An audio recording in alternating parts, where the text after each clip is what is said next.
Namaste. Dear children, here I am with my second video on chapter Agriculture. आप लोगों ने सबने मेरा पहला लेक्चर तो देख ही लिया होगा. उसी की कंटिन्यूएशन में आज हम स्टार्ट करेंगे दूसरा वीडियो, जिसमें हम आज लेने वाले हैं cropping pattern, major crops, specially the food crops rice, wheat, millets and maize. Okay, मेरे पहले वीडियो में आपने फीचर्स ऑफ एग्रीकल्चर देखा, why India is called an agricultural country and different types of agriculture. तो जब हम फीचर्स ऑफ एग्रीकल्चर पढ़ा रही थी तो उसमें मैंने एक सेंटेंस लिखा था that in India there are 3 cropping seasons. ठीक है, एक साल में हम 3 क्रॉप लगा लेते हैं. तो अब हम उसी पॉइंट को डिटेल में पढ़ेंगे, cropping pattern. So India has 3 cropping seasons. उसमें से जो 2 सीजन है, खरीफ एंड राबी, ये हमारे बड़े एग्रीकल्चरल या क्रॉपिंग सीजन्स हैं या क्रॉपिंग पैटर्न है, और एक छोटा है हमारा जेड, जो हम बाद में लेंगे. ठीक है, first of all we will take 2 major seasons, kharif and rabi. Kharif is called summer season. सबसे पहले तो बेटा इस चीज को याद कर लो, खरीफ समर, राबी विंटर. यहां पर इसी के साथ बेटा इसको लिख भी देना, kharif means summer and rabi means winter. Okay, so what is the sowing period? Sowing period मतलब जब हम सो करते हैं सीड्स, हम जब बीज लगाते हैं. खरीफ मतलब समर, ऑनसेट ऑफ मॉनसून्स, जब मॉनसून आ जाए. मॉनसून्स मई एंड में आए, मॉनसून्स जून के बिगिनिंग में आए, because monsoons are very very unpredictable. Monsoon कभी जल्दी आ सकते हैं, कभी थोड़ा लेट आ सकते हैं. तो ये क्रॉप शुरू होती है with the onset of monsoons. और इसकी हार्वेस्टिंग कब होती है? ठीक है, मॉनसून आ गए मई में या जून में, उसके बाद सितंबर टू अक्टूबर इस खरीफ सीजन का हार्वेस्ट हो जाता है, खरीफ क्रॉप्स की हार्वेस्टिंग हो जाती है. ज़्यादातर हमारी खरीफ क्रॉप्स कहाँ लगाई जाती हैं? जहाँ असम, वेस्ट बंगाल, उड़ीसा, तमिलनाडु, ये वो सारी स्टेट्स हैं जहाँ पर ज़्यादा बारिश मिलती है. क्योंकि खरीफ समर है, समर में हमारे यहाँ क्या आता है? मॉनसून्स. तो जिन क्रॉप्स को ज़्यादा गर्मी चाहिए और ज़्यादा बारिश चाहिए, वो क्रॉप्स इस सीजन में लगाई जाती हैं. तो इस सीजन की मेन कैरेक्टरिस्टिक्स क्या होती है? The crops which needs more water and more temperature are grown in this season, particularly paddy, maize, cotton and jute. ये सभी क्रॉप्स कौन सी हैं? खरीफ क्रॉप्स. खरीफ क्रॉप बोलते ही बेटा हमको एक चीज ध्यान में आ जाना चाहिए, मोर वाटर मोर टेम्परेचर. ठीक है, असम, वेस्ट बंगाल एंड उड़ीसा, इन तीनों स्टेट्स में साल में 3 बार पैडी की क्रॉप्स लगाई जाती है. और उन 3 क्रॉप्स को हम क्या बोलते हैं? ऑस, अमन एंड बोरो. ऑस, अमन एंड बोरो. ये आपको 1 मार्क में पूछा जा सकता है. ठीक है, what are the names of 3 crops grown in a year in Assam, waste Bengal and Orissa? तो आपने क्या लिखना है? ऑस, अमन and Boro. Okay, so 3 crops in a year of paddy are grown in these states. Okay, now with same points we will see rabi season. Sowing period, इसका sowing period क्या होगा? जब ये हार्वेस्ट हो गई, एक ही तो खेत है हमारे पास, ये सितंबर अक्टूबर में हार्वेस्ट हो गई, तो यहाँ पर इसका सोइंग पीरियड स्टार्ट हो गया. विंटर्स में अक्टूबर से नवंबर तक ये वाली क्रॉप्स लगाई जाती हैं. अप्रैल और जून तक इसे हार्वेस्ट कर लिया जाता है. जब अप्रैल जून में ये हार्वेस्ट होती हैं, तभी तो ऑनसेट ऑफ मॉनसून में खरीफ लगाई जाती है. तो बेटा इसको लर्निंग नहीं करनी है, इसको केवल थोड़ा समझ के देखो, कितना आसान आपको लगेगा. क्योंकि जो सबसे बड़ी मिस्टेक बच्चे करते हैं वो इधर का इधर, इधर का इधर, राबी को खरीफ, खरीफ को राबी. तो सबसे पहले आपको ये बताना चाहिए खरीफ क्या समर होती है. तो समर और राबी विंटर. तो जब ये अप्रैल और जून में, अभी मॉनसून आए नहीं है, इसको हार्वेस्ट कर देते हैं, खेत तैयार हो गए, मॉनसून का वेट कर रहे हैं, और यहाँ पर इसकी सोइंग पीरियड स्टार्ट हो गया. ठीक है, राबी क्रॉप्स वो क्रॉप्स लगाई जाती हैं विच needs less temperature and less rainfall. तो यहाँ पर आप एक पॉइंट लिख सकते हैं, जैसे यहाँ पर हमने लिखा था more temperature and more rainfall. Crops कौन सी? Which needs more temperature and more rainfall like paddy, maize, cotton and jute. यहाँ पर हम लिख सकते हैं crops which needs less temperature and less rainfall. इनको दोनों चीज कम चाहिए, तभी तो ये विंटर में लगाई जाती हैं। विंटर कैसे होते हैं इंडिया में? Less temperature and less rainfall. तो wheat, barley, peas, gram, these crops needs less temperature and less rainfall, so they are grown in rabi season. ये इसकी मेन कैरेक्टरिस्टिक्स है। ये winter rainfall is highly beneficial for these crops. जो सर्दियों में जो हमारी थोड़ी बहुत बारिश होती है, सबको मालूम है दिसंबर जनवरी में हमारी जो बारिश होती है, किसान बोलता है कि सोना बरस रहा है। सोना बरस रहा मतलब this rainfall which is very light in amount but highly beneficial for rabi crops. तो बेटा आप देखो इनको पैरेलली पढ़ो। Sowing period, onset of monsoons यहाँ पर October and November. Harvesting period September October, April to June. Distribution, ये सारा कौन सा एरिया है? सारा ईस्टर्न साइड, असम ईस्ट में, वेस्ट बंगाल, उड़ीसा, तमिलनाडु साउथ में। ये सारा north western part of India, हमारा इंडिया का north west, Punjab, Haryana, UP.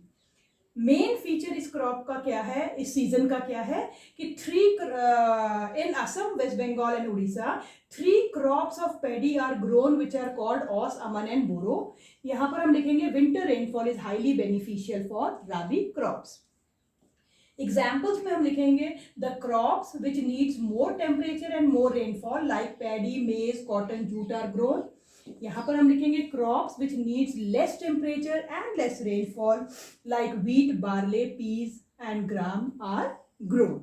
Okay, I hope you can differentiate between these two cropping seasons. Okay, next is our zaid season. zaid और जायद दोनों इसको बोल सकते हैं, प्रॉपर नाउन है। zaid और जायद season is a short growing season. Short growing season क्या होता है बेटा? जब राबी खत्म होता है और टेम्परेचर बढ़ने शुरू होते हैं, बिटवीन राबी एंड खरीफ। राबी अभी अभी हमने देखा कि राबी की क्रॉप्स कब लगाई जाती हैं? इन अक्टूबर नवंबर, और उनको हार्वेस्ट करते हैं हम अप्रैल में, मई में। तो उस मॉनसून आने का इंतजार कर रहे होते हैं और यहाँ पर हमारे खेत विंटर क्रॉप से हार्वेस्ट हो चुके होते हैं।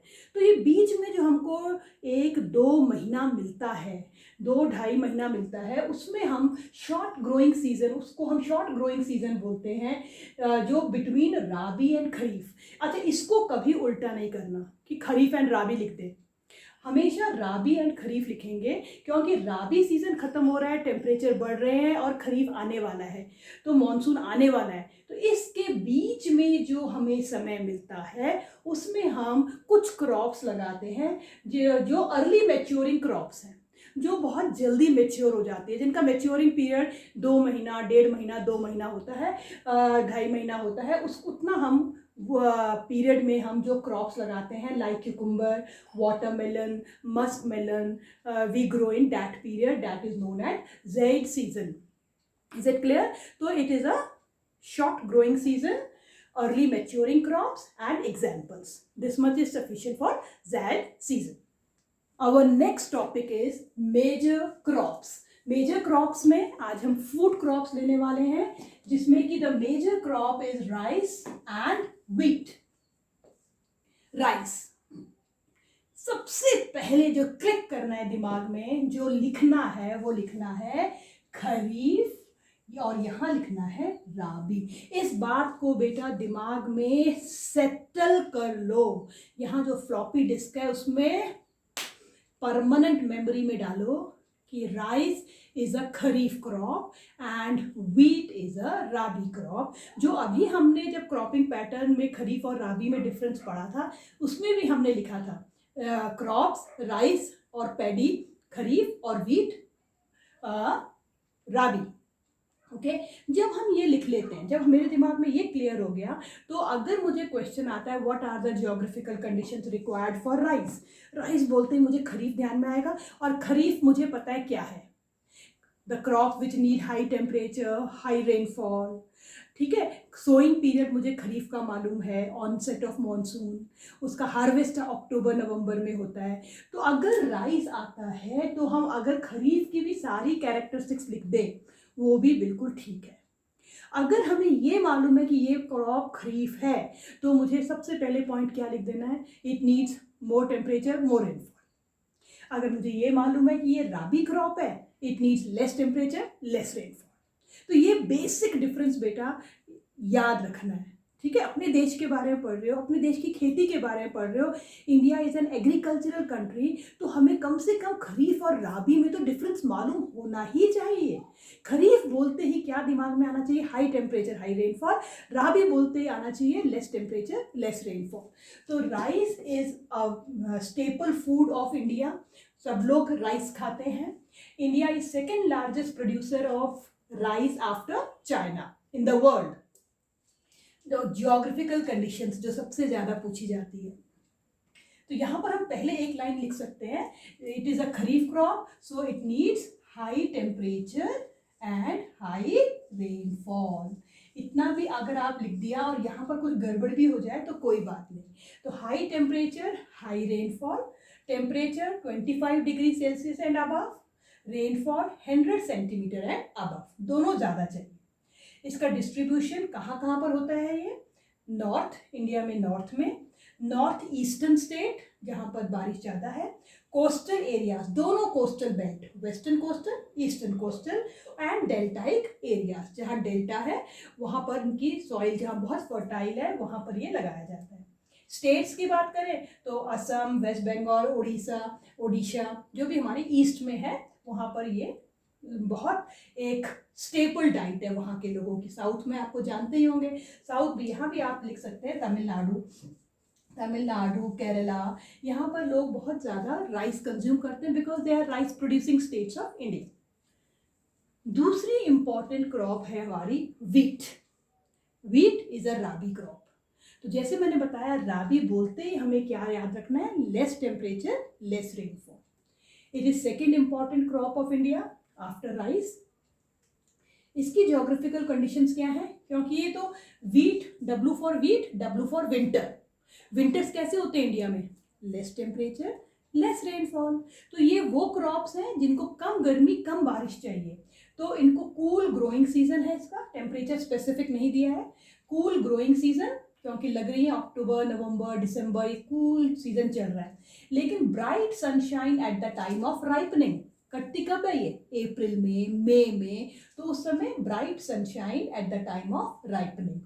यहाँ पर बेटा आप एक पॉइंट लिख सकते हैं that winter rainfall is highly beneficial for wheat. जो अभी हमने राबी क्रॉप्स के लिए पढ़ा था उसको आप यहाँ पर ये पॉइंट यहाँ पर डाल सकते हैं कि विंटर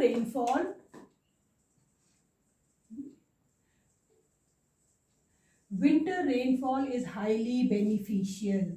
जिस साल अच्छी थोड़ी बहुत बारिश आ जाती है विंटर में, उस साल गेहूं की क्रॉप बहुत अच्छी होती है। Winter rainfall is highly beneficial. Rainfall कम हो गई, देखो यहाँ से 100 सेंटीमीटर थी, यहाँ पर 50 to 75 सेंटीमीटर हो गई। डिस्ट्रीब्यूशन में हम इसके 2 जोन्स याद रखेंगे बेटा, ये 1 मार्क में एक्सक्लूसिवली पूछा जाता है।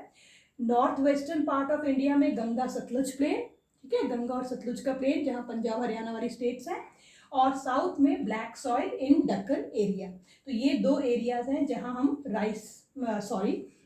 वीट ग्रो करते हैं।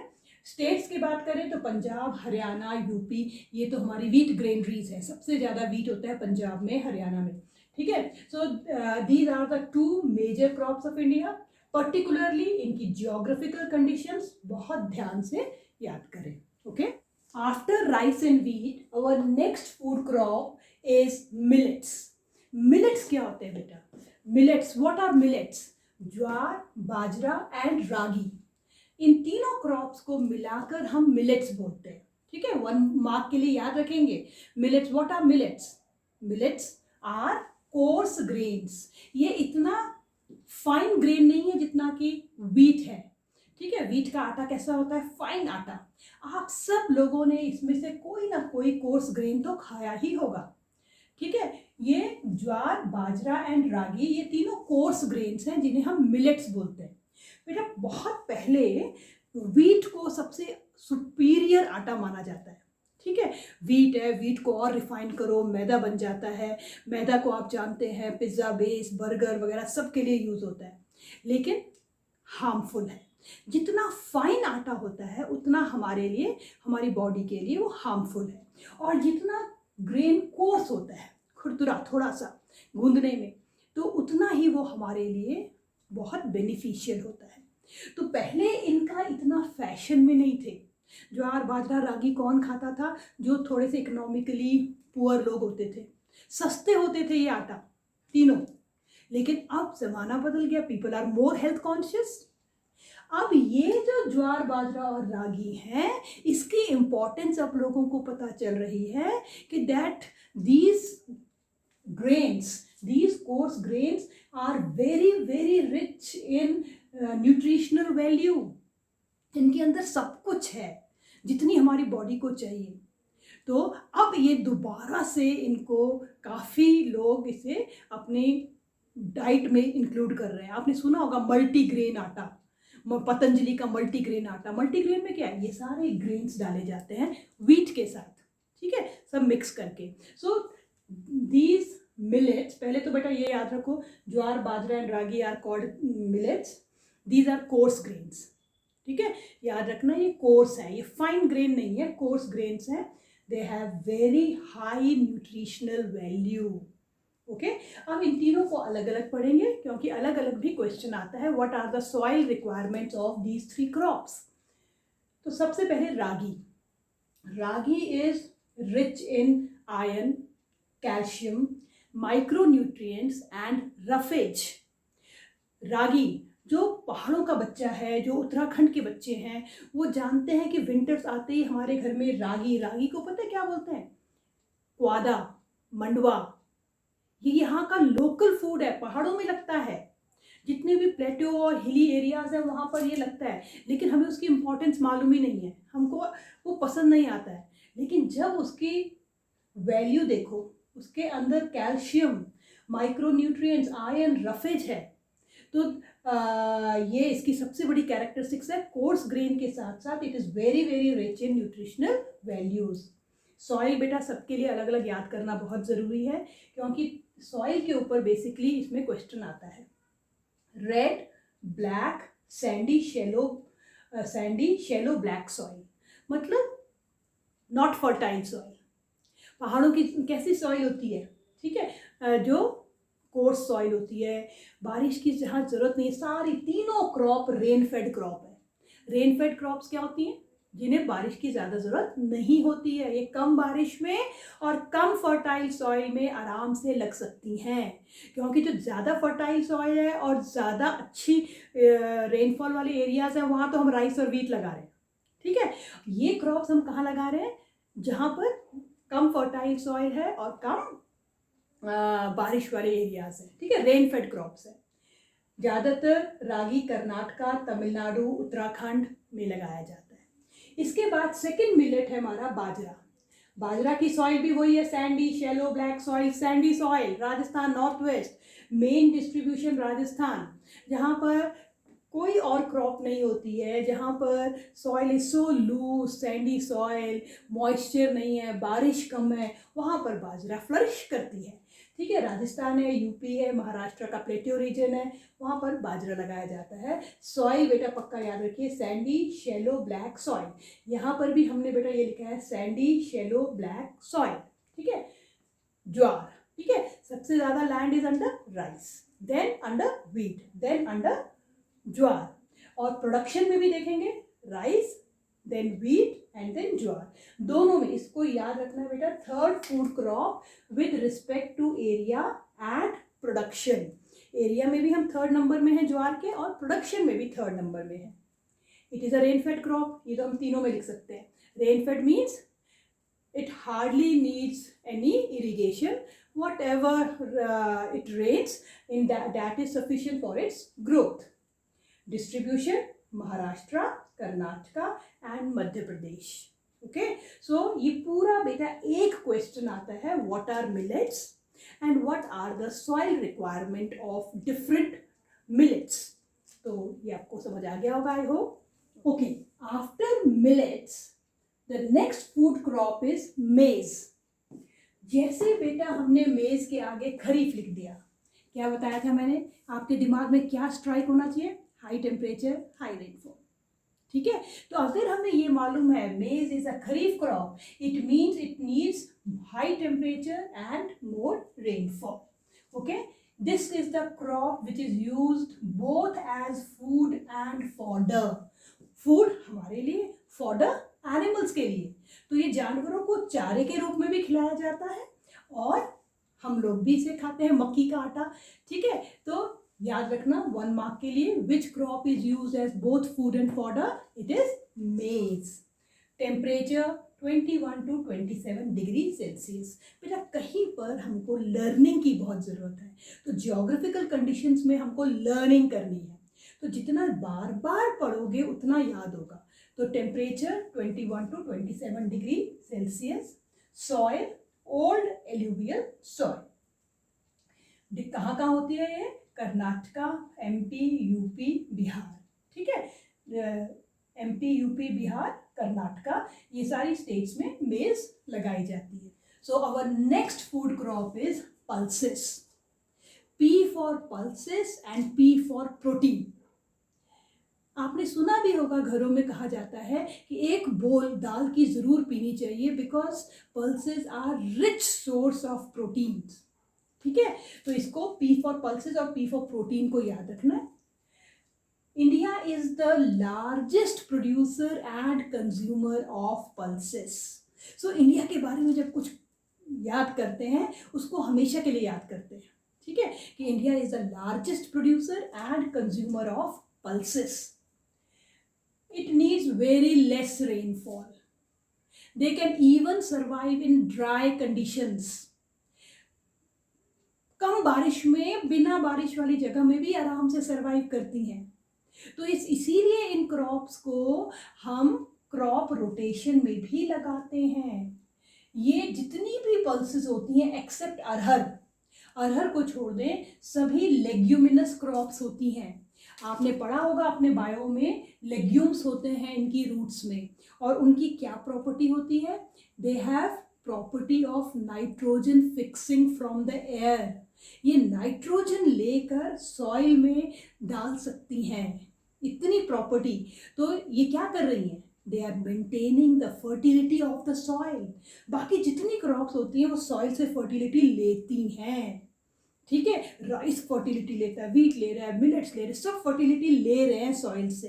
लेकिन pulses they have property of nitrogen fixing from the air and they increase the nitrogenous content in the soil, increases the fertility of the soil. So that is why these pulses, these crops are grown in crops rotation with other crops. दूसरी crops के साथ rotation में लगाई जाती है, क्योंकि दूसरी crops का काम क्या है, फर्टिलिटी लेना, पल्सेस का काम क्या है, फर्टिलिटी देना। तो इससे जो सॉइल होती है उसकी फर्टिलिटी रिटेन होती है, बनी हुई रहती है, रिटेन कर सकती है।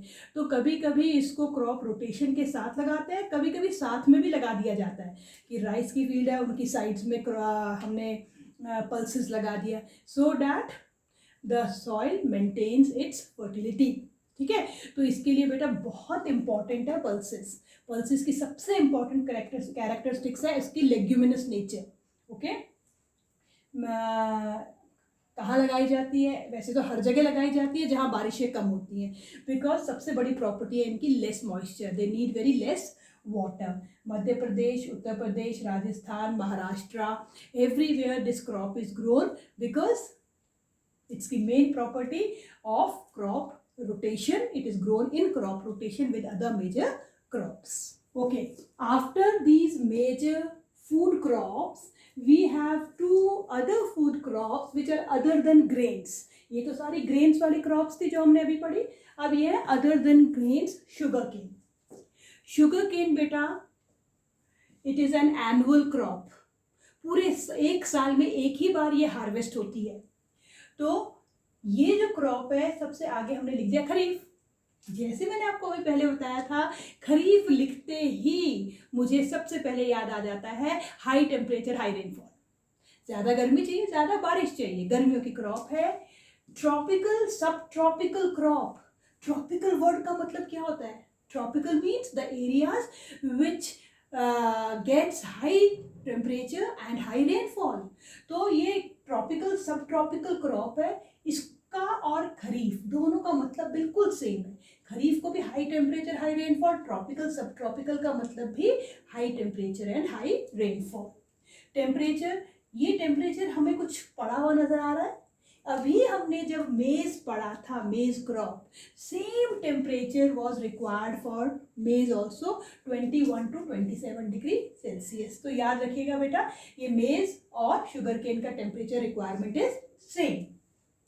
Rainfall above 100 centimetre. Rainfall above 100 centimetre means, rice की याद करो, राइस में पढ़ा था हमने मोर रेनफॉल, तो temperature rainfall. Second largest producer after Brazil in the world. India is second largest producer of sugarcane after Brazil. This crop needs a large number of manual labor. हाथ से काम करने वाले लोग चाहिए, particularly at the sowing and harvesting period. ठीक है, labour की रिक्वायरमेंट, तो इसे हम क्या बोलते हैं? अगर आपको क्रॉप्स का याद हो थोड़ा सा, लेबर इंटेंसिव क्रॉप, जिसमें लेबर की रिक्वायरमेंट ज़्यादा है। यूपी, महाराष्ट्र, कर्नाटका, यहाँ पर ये शुगर केन ग्रो किया जाता है, हम जानते हैं। अगर आपको मैन्युफैक्चरिंग इंडस्ट्रीज के चैप्टर में याद हो, तो sugar industry maximum are concentrated in UP and now they are shifting to Maharashtra, south and south west, Maharashtra, Karnataka. तो हम जानते हैं कि sugar cane is heavy and bulky raw material. तो यूपी, महाराष्ट्र, कर्नाटका में सबसे ज़्यादा शुगर केन प्रोड्यूस होता है और सबसे ज़्यादा शुगर भी प्रोड्यूस होता है। ठीक है, इसके बाद है बेटा हमारा ऑयल सीड्स। ऑयल सीड मतलब जिनसे हम ऑयल निकालते हैं। तो जहाँ पर जो ऑयल प्रोड्यूस होता है वो वहाँ की स्टेपल डाइट बन जाता है। जैसे कि नदर्न स्टेट्स हैं, यहाँ पर हम मैक्सिमम यूज़ किसका करते हैं? सरसों के तेल का, मस्टर्ड ऑयल का, क्योंकि mustard is grown in northern India. अगर आप साउथ में चले जाओ तो वहाँ पर कोकोनट ऑयल यूज़ होता है, कोकोनट ऑयल में ही खाना बनता है, तो क्योंकि वहाँ कोकोनट प्रोड्यूस होता है, coconut is also oil seed. अगर आप महाराष्ट्र में चले जाओ तो वहाँ पर groundnut, Gujarat, Maharashtra, groundnut is the men oil in which they cook their food. तो जिस स्टेट में, जिस एरिया में, रीजन में जो ऑयल प्रोड्यूस होता है वो ऑयल वहाँ का स्टेपल ऑयल बन जाता है, मेन ऑयल बन जाता है। और ऑयल की सबसे बड़ी प्रॉपर्टी क्या है? ये हमारा कुकिंग मीडियम है। हम इंडिया में रहते हैं, सबसे पहले कढ़ाई में क्या डालते हैं? ऑयल। ऑयल के बिना हमारा खाना नहीं बनता। ठीक है, हम यूरोपियन और वेस्टर्न कंट्रीज नहीं हैं कि जो कि बॉइल्ड फूड खाते हैं, ऊपर से थोड़े से हर्ब्स स्प्रिंकल किया और खा लिया। हमें तो ऑयल में उसको अच्छे से बनाना है खाना। तो ऑयल सीड का सबसे बड़ा रोल क्या है बेटा? It is a cooking medium in particularly for Indian food. Number two, besides cooking medium, it is also used as raw material in soap. Soap में ऑयल होता है, कॉस्मेटिक्स में, ऑइंटमेंट्स में, जितनी हमारी जो एंटीसेप्टिक मेडिसिन होती हैं, बोरोप्लस, बोरोलिन, ऑइंटमेंट जितने भी हैं, उसमें ऑयल यूज़ होता है। तो ये तो बेटा आपको दो इसके यूज़ याद करने हैं। It is a cooking medium and number two used as raw material in soap, cosmetic and ointments. Okay, कुछ एग्जाम्पल याद कर लेना, groundnut, rape seed, mustard seed, coconut, sunflower etcetera.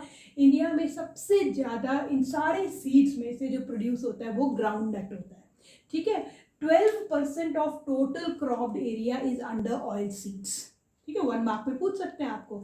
जितनी भी हमारी क्रॉप्ड एरिया है, मतलब नेट सोन एरिया है, जितने में हम कुछ भी ग्रो करते हैं, उसका 12% केवल ऑयल सीड्स लगाया जाता है। तो एक बड़ा मेजर पोर्शन ऑयल सीड्स को दिया गया है। 12% of total cropped area is under oil seeds. इसके दो यूज अच्छे से पढ़िए। और एक कैस्टर सीड है बेटा, जो दोनों है, जो राबी भी है खरीफ भी है, जो गर्मियों में और सर्दियों में दोनों में लगाया जाता है। तो इसके लिए भी वो कभी पूछ लेते हैं which oil seed is grown both in rabi and kharif season, तो उसके लिए कैस्टर सीड्स।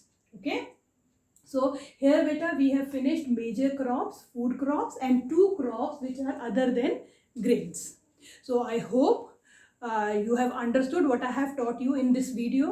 बेटा थोड़ी एग्रीकल्चर चैप्टर में लर्निंग इज रिक्वायर्ड। लर्निंग किस चीज़ की? Geographical conditions. जियोग्राफिकल कंडीशन क्या होती है? 3 होती है, टेम्परेचर, रेनफॉल एंड सॉइल। किसी किसी क्रॉप में टेम्परेचर रेनफॉल दोनों दिया है, प्लस सॉइल भी दिया है, किसी में सॉइल नहीं दिया है, कोई प्रॉब्लम नहीं, हमको बस केवल एनसीईआरटी बुक को ही फॉलो करना है। तो जितना दिया है उतना ही मैंने आपको बताया है, तो इसमें थोड़ी लर्निंग की रिक्वायरमेंट है। ठीक है, geographical conditions of all these crops, rice, wheat, millets, maize, pulses and sugarcane and oilseeds. और सबसे बड़ी बात, अगर आपको ये मालूम है कि ये क्रॉप खरीफ है, ये राबी है, ये खरीफ है, ये खरीफ है, ये राबी है, तो क्या होगा, हमको ज़्यादा लर्निंग की, अगर मुझे टेम्परेचर और रेनफॉल स्पेसिफिक नहीं भी याद है, तो बस मुझे ये पता है this is the crop which needs high temperature and high rainfall. ठीक है, it is grown with the onset of monsoons, जो हमारे खरीफ के पॉइंट्स हैं। अगर राबी है तो less temperature, less rainfall, winter rainfall is highly beneficial. तो कुछ कॉमन पॉइंट्स हैं जो अगर हमें पता हो कि क्रॉप खरीफ है और राबी है तो हम उसमें लिख सकते हैं। I hope you have understood whatever is taught to you today, okay, in this video. Thank you so much. Have a nice day.